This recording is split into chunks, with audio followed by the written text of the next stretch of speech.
Donc à présent, nous allons donc déplier notre mèche et le nettoyer. On a donc d'abord le nettoyage, bien sûr. Donc on va sélectionner donc tous les mèches avec A. On sélectionne tout, on passe en mode édition, donc on sélectionne tous les mèches, on fait un Q et on fait nos étapes de nettoyage. Donc dissoudre, dégénérer, donc 0. Fusionner par distance, 64. Donc là, faire attention, parce qu'encore une fois, ce sont les pierres qui ont été fusionnées, donc CTRL Z. Donc surtout pas les fusionner, parce que sinon ça m'enlève mes biseaux. Donc là, vous le voyez, hein, quand je les fusionne, vous voyez, mes biseaux disparaissent, d'accord? Donc là, pas de fusion par distance, et on va supprimer les isolés. Donc là, mon mèche est propre, donc taille, échelle, rotation, origine vers géométrie. Et là, on va passer au dépliage. Donc pour le dépliage UV, on va commencer par les roches, donc très simple, hein. On sélectionne toutes les roches, on fait un CTRL E, marqué couture UV. Pareil pour la dalle, on sélectionne toute la dalle, CTRL E, marqué couture UV. Et la croix, ça va nous demander un petit peu plus de travail. Donc pour la croix, on va commencer par donc déplier le socle, d'accord? Donc diviser le socle en parties seules, marqué couture. On va ensuite diviser donc le socle du bas, qui est ici, voilà. La structure de base, CTRL E, marqué couture UV. Ensuite, on a donc les coins, donc les angles à 90, qui sont ici. Enfin, c'est pas des angles à 90, mais c'est des angles montants. Hop. Ensuite, on a donc la base, qui est ici, donc la structure qui est là. La structure là, là, là, là, là, là, et là.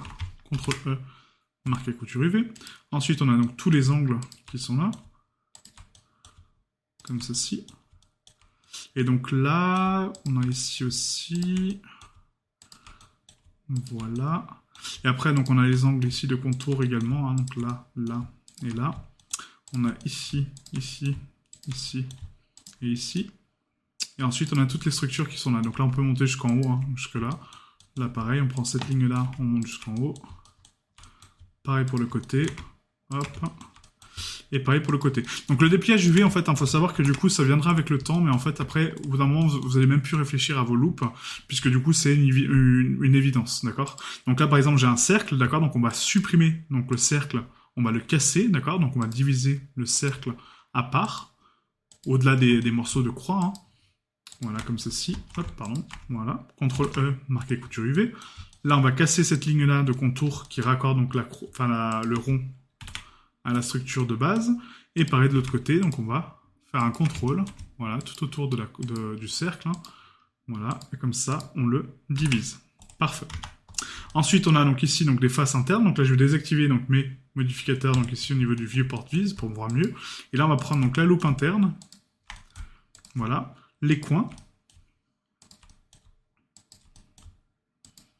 Hop, voilà, la ligne de contour, bien sûr, CTRL E, marqué couture UV. Ensuite, on a donc la structure de contour qui est ici, la structure de contour qui est là, et ça, on va le casser donc ici. Voilà, donc là, là, et là, je vais le casser donc au centre. Je pense qu'on peut le casser là. On va le casser sur les angles, ouais. On va le casser sur les angles, ce sera plus simple. Voilà, comme ça me fera une petite zone. Donc ça, il faut apprendre en fait aussi à diviser la géométrie pour pas avoir des gros morceaux de géométrie qui prennent beaucoup de place sur la carte. Parce que plus on a de grosses zones, et plus ça va prendre donc, de la place sur l'UV, et moins ça en va en laisser pour les autres, d'accord? Donc bien faire attention à ça. Si vous avez la possibilité de casser vos mèches davantage, sans que ce soit un petit morceau, hein, bien sûr, hein, mais que ça soit cohérent, faites-le, d'accord? C'est conseillé, hein. Donc là, par exemple, vous voyez, en fait, ici, j'ai une grosse structure. Donc si je déplie toutes ces structures-là ensemble, bah du coup, ça va me donner une grosse bande de géométrie. Alors que si je la casse ici, j'aurai 3 zones de géométrie et pas une seule. Et du coup, mon UV sera un petit peu plus optimisé en termes de qualité. D'accord? Voilà, donc là, on prend le contour ici, le contour là. On va prendre donc les coins, les bordures ici, les coins là, ici. Voilà, donc le but, c'est de casser, rappelez-vous, hein, donc les angles de la géométrie pour qu'il soit parfaitement à plat. Hein, c'est le concept du dépliage. Ça, vous l'avez compris. Donc là, là aussi, là aussi. On va à l'intérieur. On prend donc la loupe complète. On prend ici, là, là. Et bien sûr, il manque donc les angles. Donc là, là. Hop, hop, et hop. Voilà, donc je vérifie un peu ma géométrie hein, du coup. Donc là c'est bon en termes de couture. De l'autre côté c'est pas fait. Donc voilà, pas oublier donc, la symétrie. Hein. Ça va vite hein, d'oublier des fois les coutures. Hein. Donc n'hésitez pas à passer en édition UV pour justement voir un petit peu ce qui vous manque. Hein. Donc voilà, vous faites partie par partie. Vous sélectionnez la partie, vous dépliez et vous regardez ce que ça donne. Vous voyez, vous faites un dépliage, vous allez dans UV édition, là je sais qu'il m'en manque, hein, mais du coup vous allez dans UV édition, et là vous allez voir que du coup, voilà, donc certaines parties sont propres, mais d'autres non. Vous voyez, celle-ci est pas propre. Et là, ça correspond à quoi? Ça correspond à la croix intérieure, d'accord? Donc là, on va repasser en mode solide, je vais zoomer ici, hop, et là le but c'est justement donc de casser donc le cercle complet ici, casser l'intérieur, ensuite on va casser donc l'intérieur ici, donc on va diviser donc les barres internes, tout autour, comme ceci. Voilà. Hop, CTRL E, marquer couture. Donc là, on redéplie, hein. Voilà, vous faites ça étape par étape, vous allez voir que du coup, ça va aller bien mieux et beaucoup plus vite. Donc là, on est bon. Après, je sais qu'il manque donc l'autre côté, bien sûr. Donc là, tac, tac, on prend ça, CTRL, CTRL, CTRL, CTRL et CTRL.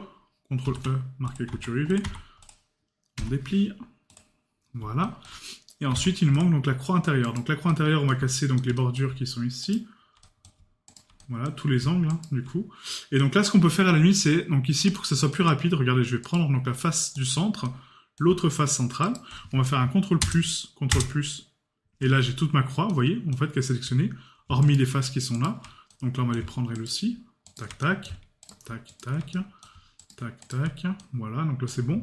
Et là je vais juste enlever, donc avec le mode arrête, les arêtes que je ne veux pas couper. D'accord, donc là il y a celle-ci, il y a celle-ci, il y a celle-ci, celle-ci, celle-ci, celle-ci, là, là. Et là je pense qu'on n'est pas trop mal de ce côté-là. Ouais, ça me paraît pas trop mal. Ça me paraît pas trop mal. De l'autre côté pareil, donc shift-clic,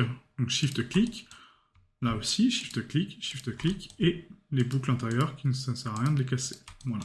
Donc parfois, vaut mieux sélectionner donc la géométrie qui est plus grossière, plutôt que galérer à prendre la géométrie qui est vraiment très petite et que du coup, bah, vous ne voyez pas très bien, d'accord? Prenez la grossière et après vous faites votre dépliage. Voilà, donc là, mon dépliage, voilà, il est parfait. Donc on a la croix ici centrale, on a donc les cercles, on a tout qui est bon, c'est nickel. Donc là, on va faire un A scale 5, Q rectify, d'accord, pour rectifier donc la géométrie. Et là, on voit qu'on a des déformations ici au niveau du rectify, vous voyez. C'est qu'en fait, les pièces qui sont là, elles sont unies, d'accord, ces pièces-là. Donc là, c'est des contours, d'accord. Donc pour avoir quelque chose de propre, on est censé normalement les casser au niveau des angles, sauf qu'après ça va me faire beaucoup de parties. Donc moi je vais les laisser volontairement comme ça, hein, parce que c'est pas gênant, et du coup on va juste faire un dépliage, donc pas de rectify pour cette zone, d'accord? Donc là c'est que des zones courbées, donc on va laisser les courbures comme ça, puis c'est bon. Voilà. Il y a juste là par contre, ah oui non ça c'est le socle, ouais, donc ça c'est bon. Donc tac, et après on a le centre ici, qui est propre, parfait. Voilà, donc là c'est un beau dépliage. Donc maintenant qu'on a déplié notre croix, on va réactiver nos modificateurs, hein, n'oubliez pas, donc on réactive donc les modificateurs pour récupérer notre mèche propre. On prend tout, on fait un tab, donc on prend tout, j'ai dit, on fait un tab, on sélectionne tout, on fait un U déplié, on sélectionne toutes les mèches, CTRL A, CTRL P. Donc on recalcule la taille moyenne des îles et on réempacte les îles. Donc encore une fois, pour vous c'est peut-être dans les raccourcis, donc ici, taille moyenne des îles, empacter les îles. Maintenant qu'on a notre croix, on va ici donc lui attribuer donc un matériel. Donc on va renommer donc M underscore croix.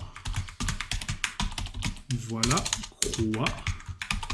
Hop. Et là, on va renommer du coup bien donc nos mèches. Donc avant ça, on va faire un CTRL L pour copier donc le matériel sur les autres mèches. Comme ça, là, j'ai bien le M croix, M croix, M croix, très important.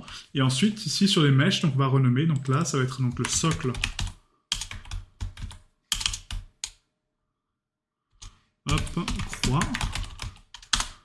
Voilà. Ensuite, on a donc les... ah non, c'était ça le socle. Donc là, c'était pierre-croix, excusez-moi. Pierre-croix.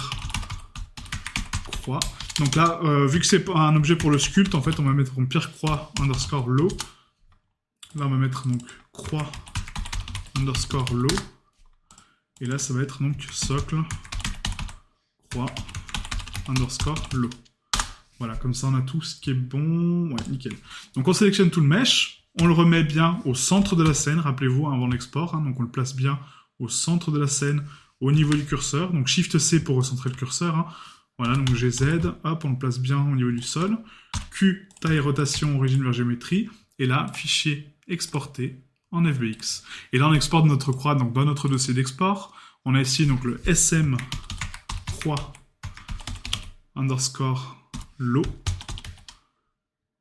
Donc là ça va être croix UE. Voilà, on va prendre donc ça, En export UE, on exporte.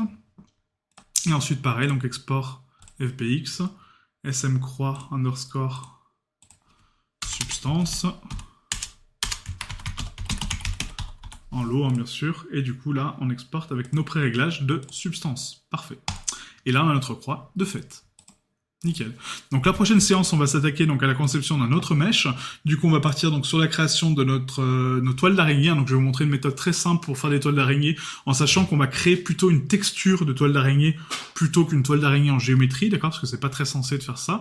Et je vais vous montrer après comment les placer une fois qu'on aura terminé la scène, d'accord, parce que les toiles d'araignée sera vraiment à la toute fin. Une fois qu'on aura notre scène posée et fixe, on va poser nos toiles d'araignée un petit peu partout, ok? Donc on se retrouve sur la prochaine séance, pour les toiles d'araignée.